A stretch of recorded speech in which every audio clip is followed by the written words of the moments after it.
안녕하세요. 알토스피즈의 박한진입니다. 지난 2020년 킥스타터 관련 정보를 공유하는 동영상을 제가 만들어서 올렸었는데요. 한 1년 정도가 지났네요. 벌써 동영상을 안 올리다가 이번에 2022년에 들어서 새로이, 거의 말하자면 이제 시즌2인데요. 다른 또 여러가지 정보와 유익한 사항들을 여러분들에게 알려드리고자 다시 동영상을 만들기로 하였습니다. 그래서 오늘 첫 시간인데요. 지난 2021년은 사실 코비드 때문에 우리 생활 전반에 변화가 있었는데요. 킥스타터 플랫폼과 관련돼서도 변화가 있었던 것 같아요. 그래서 이제 그 내용을 제가 좀 말씀을 드리고 2021년에 어떤 변화가 있었고 또 그리고 2022년에는 킥스타터와 관련해서 어떤 내용들이 여러분들에게 좀 알려드리면 좋을지 그런 점을 오늘 설명을 드려볼까 합니다. 킥스타터 펀딩, 토탈 펀딩 금액이죠. 킥스타터 매출이라고도 할 수 있는데 토탈 펀딩 금액이 예년에 비해서 오히려 많이 늘어났다는 겁니다. 2020년 대비 한 5% 정도 증가한 겁니다. 전반적으로 경기가 안 좋고 했던 것에 비해서 킥스타터의 펀딩과 캠페인들은 선방을 했는데 온라인에서 이루어지는 플랫폼이다 보니까 사람들이 재택근무도 많이 하고 이러면서 킥스타터에 관심이 많이 쏠렸던 것 같아요. 캠페인 자체에 펀딩 금액은 큰 변화가 없고 오히려 증가했다 이렇게 말씀드릴 수 있고, 여러가지 킥스타터가 2021년에 기록을 세웠습니다. 킥스타터에서 활동을 하는 베커들, 후원을 했던 그 베커들의 숫자가 2천만 명을 돌파했어요. 2021년 동안 한 해 동안 약 120만 명 정도가 늘어났어요. 그래서 2,000명을 돌파했고, 중복 후원자 수라고 하는데요. 이건 중요합니다. 이게 이제 여러분들이 캠페인을 진행하게 되면 이 중복 후원자 수의 DB에 계시는 이 베커들을 타겟으로 해서 마케팅을 잘 하셔야 됩니다. 600만 명대였는데 700만 명을 2021년에 돌파했고요. 그리고 이제 중요한 사항 중에 하나 좀 설명을 드릴 거는, 현재 진행되고 있는 이 순간 여러분들과 제가 이렇게 만나 뵙고 있는 이 순간에도 라이브로 진행되고 있는 캠페인의 숫자가 과거에는 항상 3,400 또는 이제 많이 갈 때는 3,800까지 올라가는 그런 면이 있었는데, 최근에는 2,500을 유지를 하고 있습니다. 약 1,000개의 라이브 캠페인이 줄었다는 건데요. 사실 캠페인 숫자는 줄었다고 볼 수 있는데 펀딩 금액은 안 줄었다. 캠페인당 펀딩 금액은 사실상 늘었다고 볼 수 있는 겁니다. 뒤에 제가 설명을 좀 드리겠지만 왜 캠페인 숫자가 줄어들었는지 설명을 좀 드릴게요. 그러다 보니까 캠페인의 성공률 거의 40%를 육박합니다. 예년에 비해서 상당히 높은 성공률입니다. 왜 성공을 많이 했는지, 그리고 펀딩당 금액이 왜 늘어났는지는 점차적으로 이제 설명을 좀 드리겠습니다. 그러니까 2021년을 좌지우지했던 넘버원이 아무래도 여러분들이 예상했다시피 코비드입니다.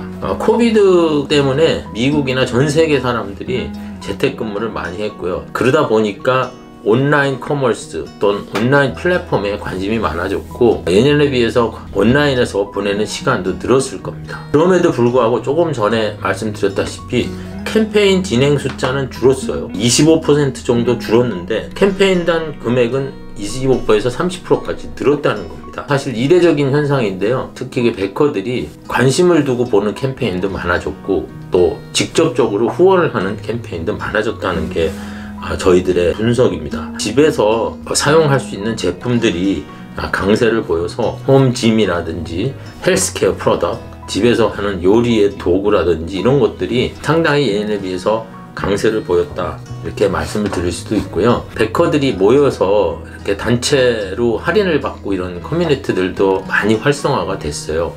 그래서 예년에는 베커 커뮤니티에 마케팅을 하면 그냥 일정 부분만 효과가 있었는데, 요즘은 좋은 베커 커뮤니티와 그 마케팅을 진행하면 상당히 어느 정도의 파급력이 있는 그런 현상을 보이고 있습니다. 베커들의 활동, 언제 가장 많은 그 베커들이 몰리는지, 캠페인은 1년 중에 언제가 잘 되는지, 뭐 이런 이제 여러 가지 이제 분석된 데이터가 있는데 2020년 후반부터는 깨지기 시작합니다. 예를 들어서 이제 과거에는 1년 중에 가장 캠페인이 활성화된 기간이 8월, 9월, 뭐 10월 그런 시즈널 에펙트가 있었어요. 근데 이제 지금은 그렇지가 않습니다. 그냥 1년 내내 완만하게 진행이 되고요.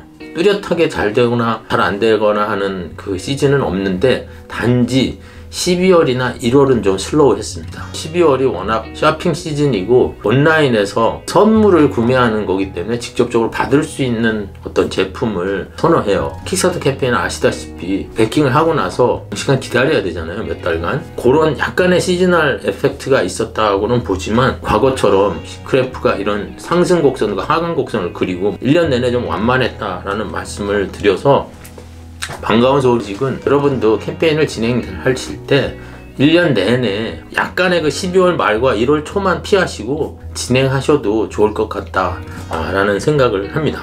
그리고 이제 시간도 하루에 언제가 제일 베킹이 활성화돼 있냐고 이제 보면 과거에는 사람들이 퇴근하고 이제 저녁 시간 그때부터 이제 밤까지 요때가 상당히 그 캠페인이 잘 되는 하루의 시간대였는데 지금은 그렇지 않습니다. 이것도 베커들의 행동 패턴에 평범하고 그게 이제 무의미해졌다고 이제 볼 수 있겠습니다.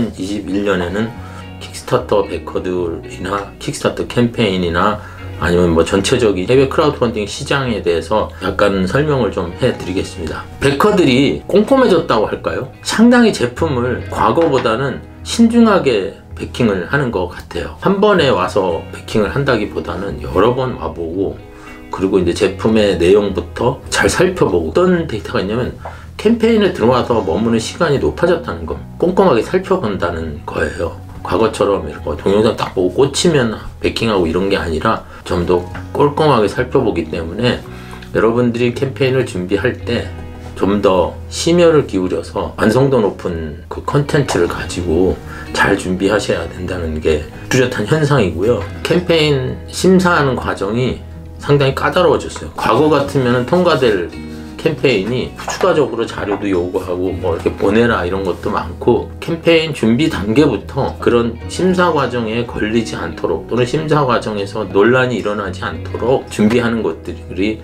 중요해졌습니다.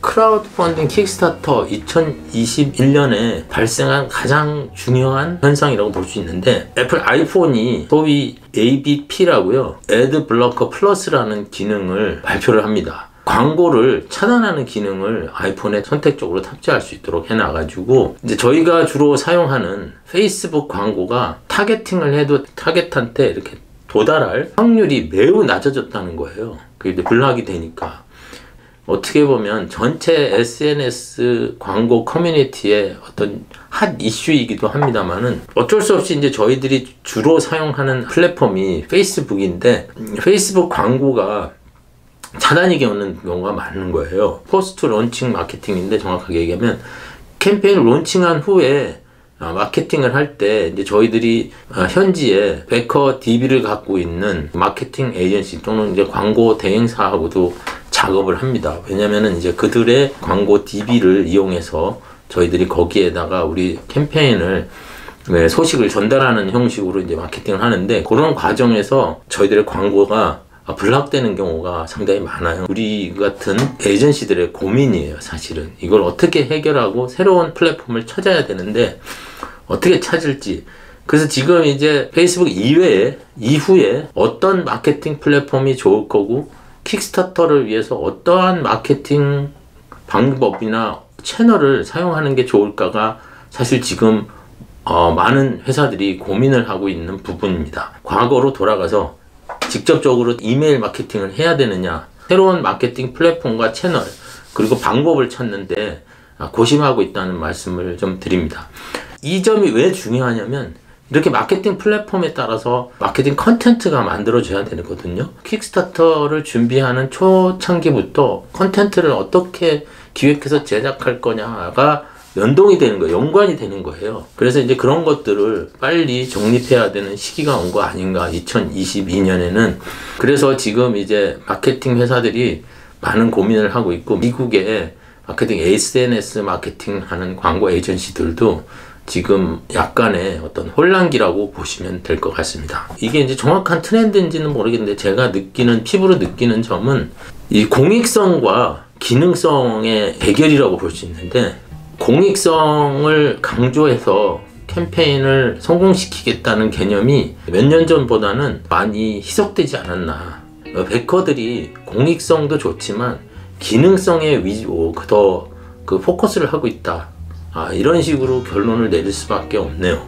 과거보다는 많이 약해진 것이 아닌가. 그런 메시지가 베커들한테 어필되기 위해서는 설득력이 있어야 됩니다. 이걸 사물해서 내가 왜 이런 어떤 사회 공익에 기여를 하게 되는지에 대한 설명이 세부적으로 실질적으로 와닿지 않으면, 자칫 잘못하면 얘들이 공익성을 통해서 돈을 벌려는 거 아니야, 이런 또 오해를 사기도 하기 때문에 준비를 잘 해야 될 겁니다. 그리고 이제 또 한 가지 말씀을 드리고 싶은 건, 제품이 다양화됐어요. 과거에는 게임이라든지 일반 IT 제품, 킥스타터 같은 경우는 공연 이런 제품, 이런 것들이 조금 디자인 이런 것들이 좀 강세를 보였는데, 특히 이제 공연이나 그런 것들은 지금 코비드 때문에 거의 나오지 않고 있고요. 특히 이제 게임이 상당히 다양화됐어요. 이게 재택근무나 집에 있는 시간이 늘어나서 그런지 모르겠는데, 보드 게임이나 일반 게임들 많이 지금 킥스타터에서 활성화되고 있고, 많은 높은 펀딩을 올리면서 기록을 만들어 나가고 있고요. 그리고 이제 일반 소비재 제품들, 아이디어 제품들, 우리와 상당히 밀접한 제품들 중 그런 재미있는 제품들이 많이 나와서 전체적인 제품군을 확장시키고 있고 좋은 반응을 보이고 있다. 이렇게 해서 이 뜻은 여러분들이 어떤 제품을 가지고 있을지 모르겠는데, 일반적으로 킥스타터는 좀 아이디어가 참신하고 혁신적이고 IT 제품이어야 되고 엔지니어 제품이어야 되고 이런 어떤 선입관을 가지고 있는데, 그게 아니라 일반적인 여러분들이 현실 생활에서 쓰는 소비재 제품들도 해 나갈 수 있다. 좋은 펀딩을 만들 수 있다는 점을 말씀드립니다. 킥스타터를 시도하는 여러 국내 업체들의 동향을 한번 살펴보겠습니다. 절대 숫자가 많이 늘었어요. 최근에는 킥스타터가 아주 어렵고 힘든 플랫폼이 아니구나. 과거에는 미국에 있고 영어로 돼 있고 제품 자체가 하이텍이어야 되고 이런 느낌 때문에 꺼리시거나 어렵다고 생각하시는 분이 많았는데, 최근에는 그래도 많은 분들이 킥스타터에 도전을 많이 하십니다. 스타트업들을 지원하는 정부 기관의 지원 사업도 많은 역할을 해요. 특히 이제 요즘 같은 경우는 이제 수출 바우처를 통해서 킥스타터에 도전하시는 분들이 많이 있습니다.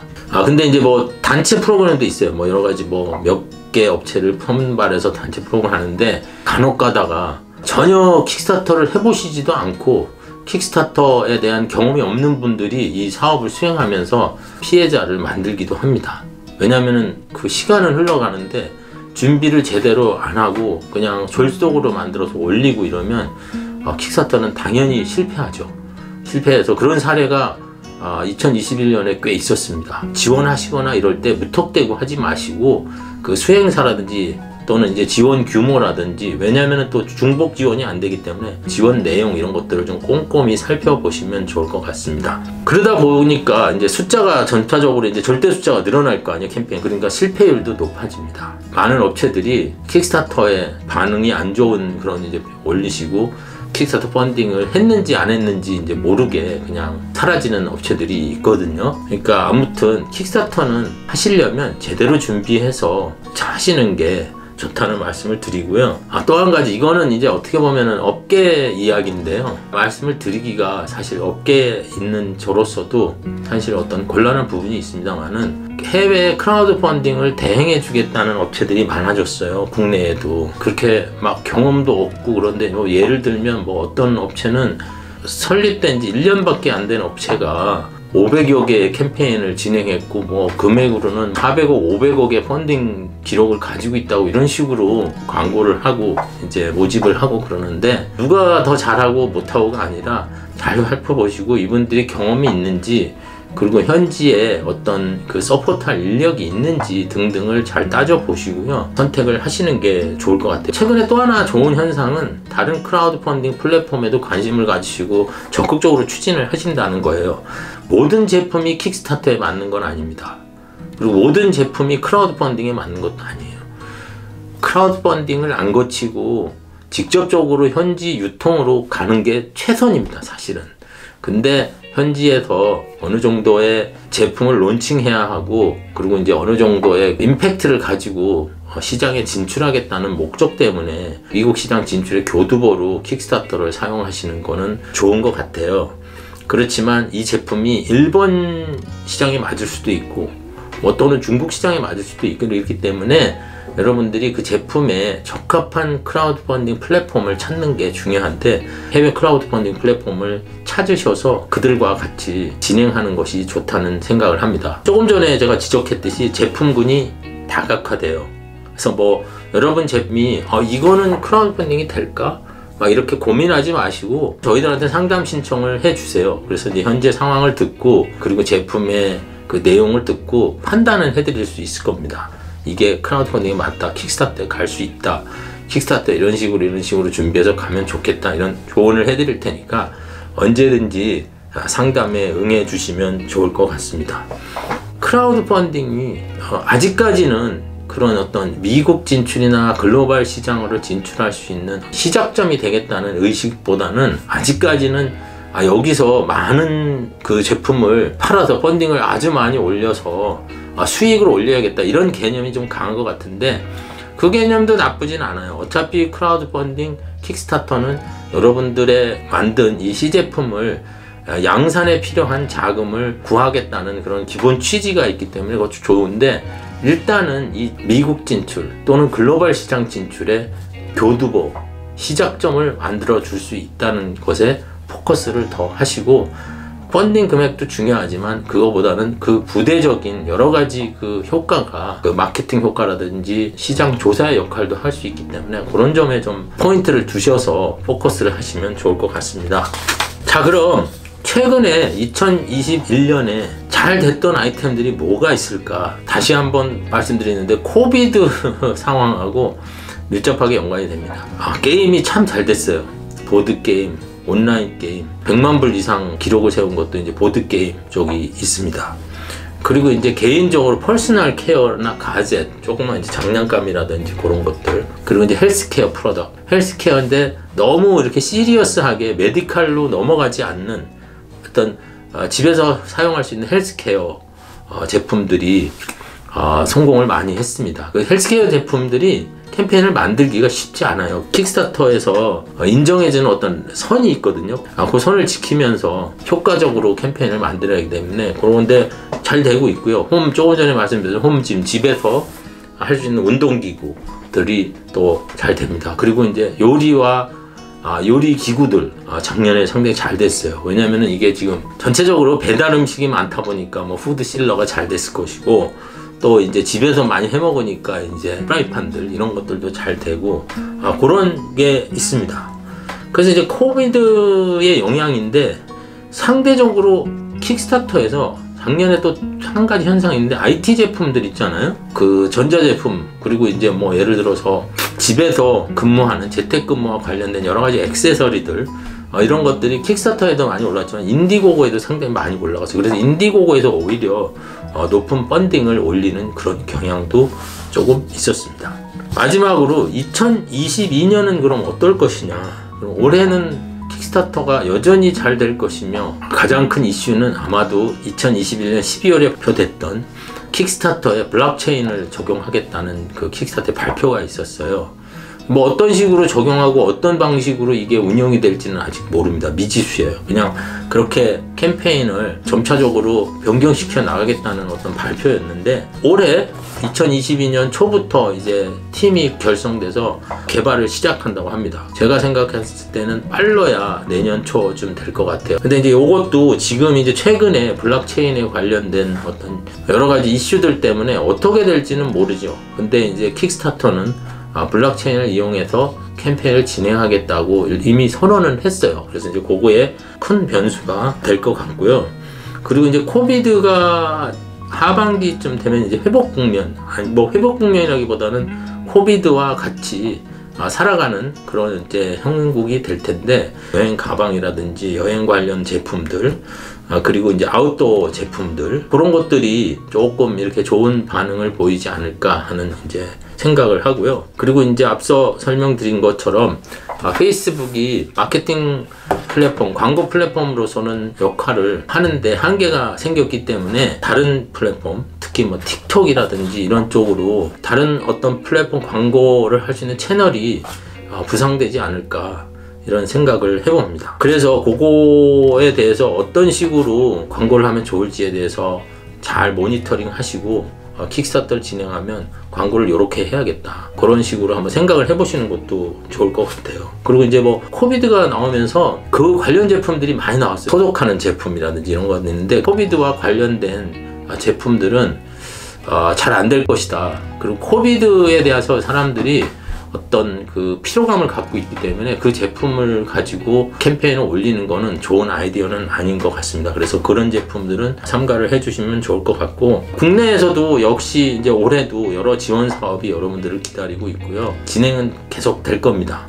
그러면 이제 뭐 그런 것들을 잘 보시고 계시다가 뭐 캠페인을 진행하는 데 있어서 조금이라도 금전적으로나 어떤 과정에서 도움이 될 수 있을 것 같으니까 항상 그런 내용들을 숙지하시고 지원 사업을 최대한 이용해서 하시면, 캠페인을 진행하시면 좋을 것 같아요. 자, 간단하게 제가 2021년의 킥스타터 트렌드와 그런 것들을 좀 알아봤습니다. 올해 한 10회에 걸쳐서 또 여러분들한테 킥스타터에 관련된 유익한 정보와 내용을 알려드리도록 하겠습니다.